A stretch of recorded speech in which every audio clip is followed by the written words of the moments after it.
حضرت عبداللہ بن عمر رضی اللہ تعالیٰ عنہما طواف کعبہ کر کے کعبہ شریف کے سائے میں بیٹھے ہوئے تھے۔ ایک آدمی عراق سے آیا، وہ بھی حج کرنے یا عمرہ کرنے آیا۔ اس نے پوچھا کہ یہ جو بزرگ بیٹھے ہیں یہ کون ہیں؟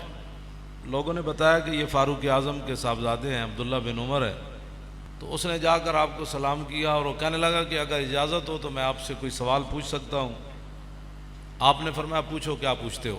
جب انسان وسعید و من وعظ بغیری، وسعید وہ پوری حدیث ہے، میں علیحدہ پڑھ رہا ہوں اس لیے اس پر پیش پڑھ رہا ہوں۔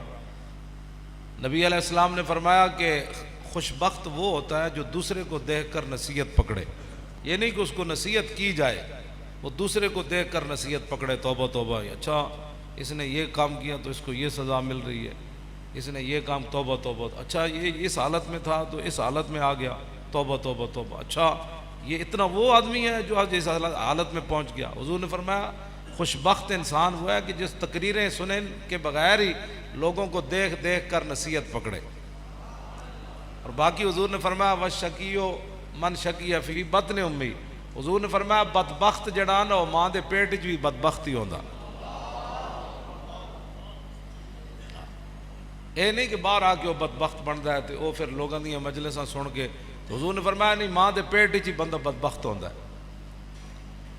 اب عبداللہ بن عمر سامنے، اللہ کا گھر سامنے، مقام ابراہیم سامنے، صفا اور مروہ ادھر موجود، مسجد حرام موجود، تو وہ عراق سے آیا ہوا حاجی وہ عبداللہ بن عمر سے پوچھتا ہے کہ میں آپ سے ایک سوال کر سکتا ہوں؟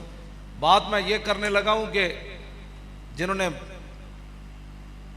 بڑوں کے خلاف باتیں کرنی ہوتی ہیں وہ کعبے کو بھی نہیں دیکھتے، عبداللہ بن عمر کو بھی نہیں دیکھتے، مقام ابراہیم کو بھی نہیں دیکھتے، اور حتیم کو بھی نہیں دیکھتے، صفا اور مروہ کو بھی نہیں دیکھتے۔ وہ کہنے لگا کہ میں آپ سے ایک سوال کرنے لگا ہوں تو آپ مجھے اس کا جواب دیں۔ فرمایا بتاؤ۔ وہ کہنے لگا کہ مجھے یہ بتاؤ کہ عثمان غنی میدان بدر میں گئے تھے، عثمان غنی کا دشمن تھا، آپ نے فرمایا نہیں گئے تھے۔ اس نے کہا دوسرا سوال یہ ہے کہ میدان احد میں جو صحابہ پیچھے ہٹے تھے، جب یکدم حملہ ہوا، وہ ٹیلہ حضرت سعید بن جبیر کی قیادت میں جو حضور نے 50 صحابہ مقرر کیے تھے، جب انہوں نے وہ ٹیلہ چھوڑ دیا تو پھر ٹیلے کے پیچھے کی طرف سے آ کر 3000 مشرکین نے دوبارہ حملہ کر دیا۔ تو کہا وہ جو اچانک حملہ ہوا تھا میدان احد میں، پیچھے جو صحابہ ہٹے تھے ان میں عثمان غنی تھے؟ آپ نے فرمایا ہاں تھے۔ پھر اس نے پوچھا کہ حدیبیہ کے مقام پر عثمان غنی نے حضور کے ہاتھ پر بیعت کی؟ آپ نے فرمایا ان نے حضور کے ہاتھ پر بیعت نہیں کی۔ تو کہنے لگا اللہ اکبر، بس میرا جو عقیدہ تھا اس کا جواب عبداللہ بن عمر سے مل گیا۔ تو نعرے لگاتا ہوا جانے لگا تو عبداللہ بن عمر نے فرمایا اس کو پکڑ کر میرے پاس لاؤ۔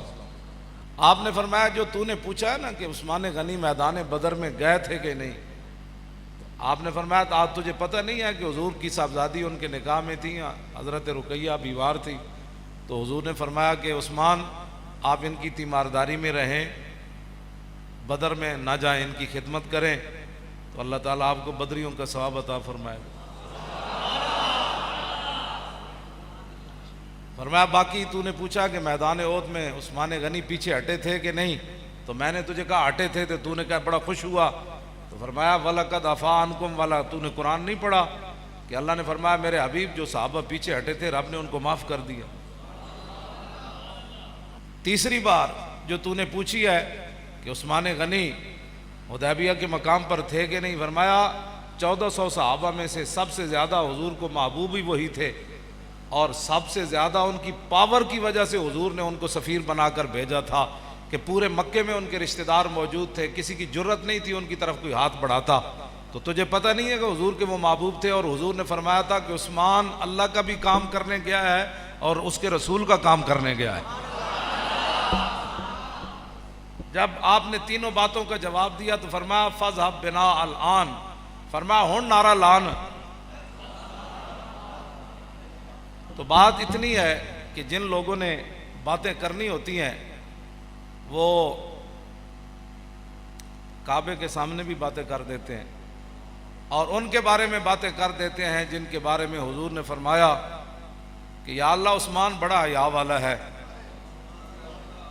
قیامت کے دن ہر بندے کو رب کے سامنے ایک بار پیش ہونا پڑے گا، وَإِن مِّنكُمْ إِلَّا وَارِدُهَا، یہ قرآن کی نص ہے۔ ہاں جی، ہر بندے کو ایک بار رب کے سامنے پیش ہونا پڑے گا بغیر ترجمان کے، درمیان میں ترجمان نہیں ہوگا، اپنے کرتوتوں کا جواب دینا ہوگا ہر بندے کو، سوائے عثمان غنی کے۔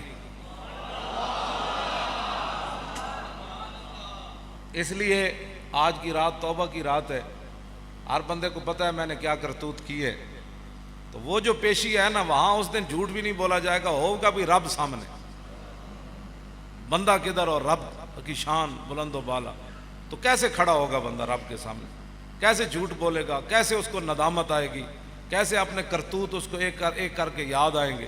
تو آج موقع ہے کہ سب گناہوں کی معافی مانگیں، سب گناہوں سے توبہ کریں،